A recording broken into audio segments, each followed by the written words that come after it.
several Bible stories that illustrate God's grace, including a restoration of Peter after his denial, and the forgiveness of the woman caught in adultery, and God's continued provision for his people despite their fallings, and all emphasizing that even in our weakness, God's grace is sufficient. Um, here are some examples. Peter's restoration. And after Peter denied Jesus not once, not twice, but three times, instead of condemning him, he gave him three chances to reaffirm his love and commitment, demonstrating grace and offering a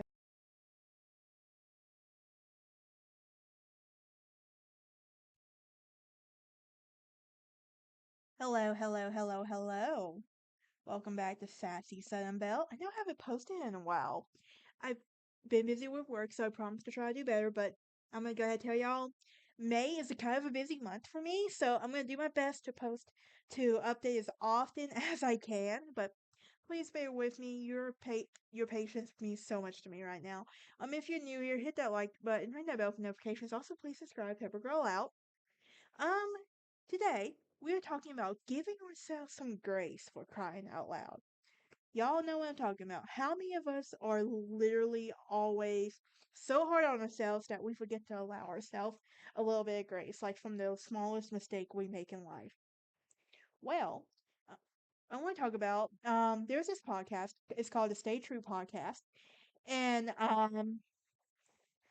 Ann Wilson was on this podcast. And for those of you who don't know who Ann Wilson is, she's a Christian country singer. She's one of my favorites. In fact, my favorite song by her is God and Country. There's a few things I would change on that song, but that would reflect who I am. Like I said, roots down in Kentucky, roots down in Alabama. Um, but anyway, there's several um I guess that storm is starting to come in a little bit early. Um I'm in Middle Tennessee, so that storm we're expecting a big storm at the time of this recording. But anyway, but no, Ann Wilson was talking about how her what got her into it and like how she had to allow herself some grace, especially after her brother died. And everything I do recommend going back to the episode and listening to it. It's amazing. Um, but yes. But there are like several Bible stories that illustrate God's grace, including a restoration of Peter after his denial, and the forgiveness of the woman caught in adultery, and God's continued provision for his people despite their fallings, and all emphasizing that even in our weakness, God's grace is sufficient. Um, here are some examples. Peter's restoration, and after Peter denied Jesus not once, not twice, but three times, instead of condemning him, he gave him three chances to reaffirm his love and commitment, demonstrating grace and offering a path to restoration. Then there's the women caught in adultery. Um, the woman caught in adultery. And this is where Jesus, instead of condemning the woman, forgave her and told her to go and her sin was no more, highlighting God's merciful nature and the opportunity for repentance and forgiving. Then there's the parable of the prodigal son. And how many of us know this parable? I do, exactly. In fact, Brantley Gilbert's uses this on his early albums, which I love. Um, Modern Day Prodigal Son. I do love that song. I do recommend going to watch it, by the way. I'll try to link it in the description below. But the parable basically illustrates God's boundless grace and willingness to confront those who have strayed, even after significant mistakes. Um, then there is God's grace to the Israelites. And throughout the Old Testament, God demonstrates his grace by repeatedly forgiving the Israelites in disobedience and leading them back to the land promised on them, even when they strayed from their covenant with him. Then there's Paul's thorn in the flesh. And this is when Paul describes a thorn in the flesh that he prayed to have removed, but God told him that his grace was sufficient and that his power is made perfect in weakness. And Paul learned to rejoice in his weakness and knowing all God's grace was enough.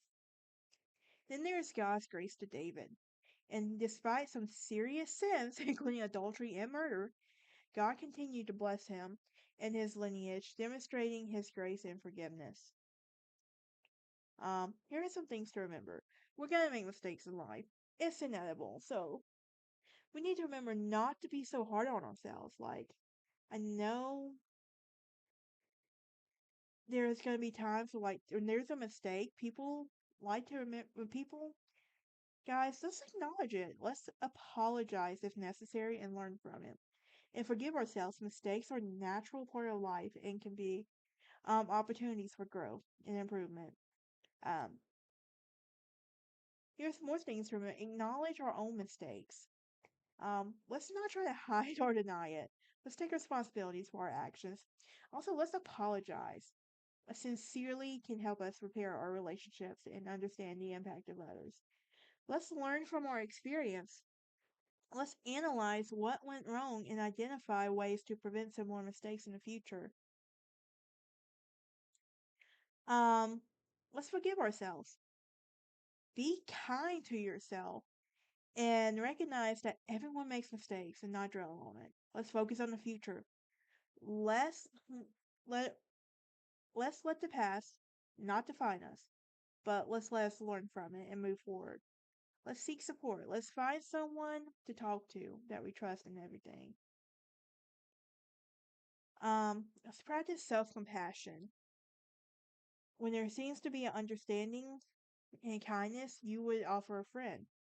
And let's remember that mistakes are opportunities for growth, and let's view them as a chance to learn and improve rather than our failures. But that is it for this episode. Join me next time as we talk about who knows what. But I'll see y'all next time.